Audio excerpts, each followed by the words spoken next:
सुभाष चंद्र बोस यानी हमारे प्रिय नेताजी, जिनका जन्म साल के पहले महीने यानी 23 जनवरी 1857 को कटक उड़ीसा में हुआ था। नेताजी ने ICS यानी भारतीय सिविल सेवा की परीक्षा उत्तीर्ण की।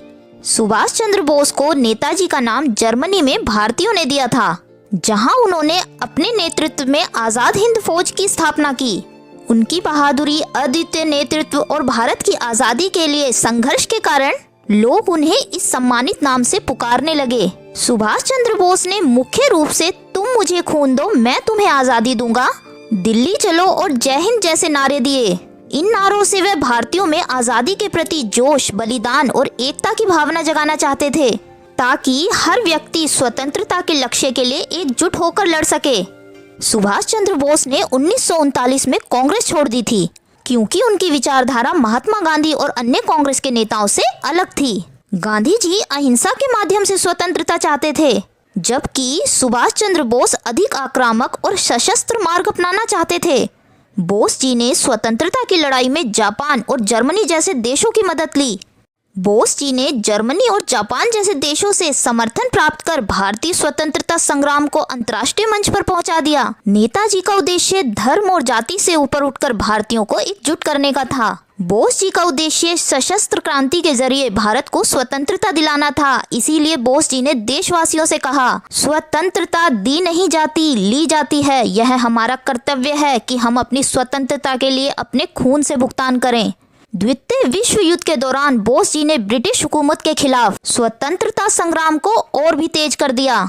नेताजी भारत के स्वतंत्रता संग्राम के प्रमुख नेताओं में से एक थे।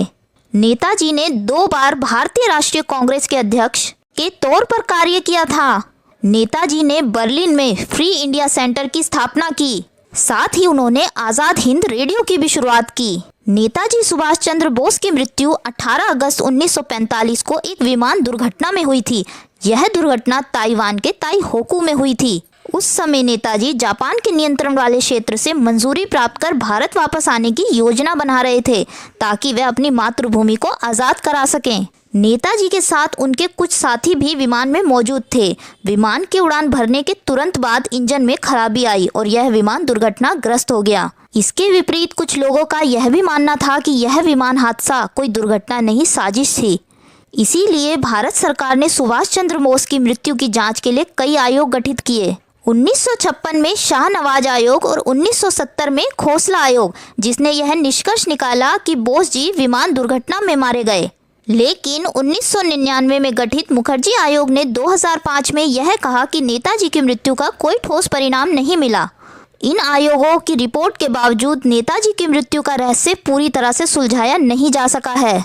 अतः आधिकारिक रिकॉर्ड के अनुसार नेताजी की मृत्यु 18 अगस्त 1945 को ताइवान में हुई विमान दुर्घटना में ही मानी गई है। आपको क्या लगता है, नेताजी की मृत्यु कोई दुर्घटना थी या साजिश? अपना उत्तर कमेंट्स में ज़रूर लिखकर बताएं। ऐसी और नॉलेजेबल वीडियोस के लिए हमारे चैनल को सब्सक्राइब करना ना भूलें। जय हिंद, जय भारत।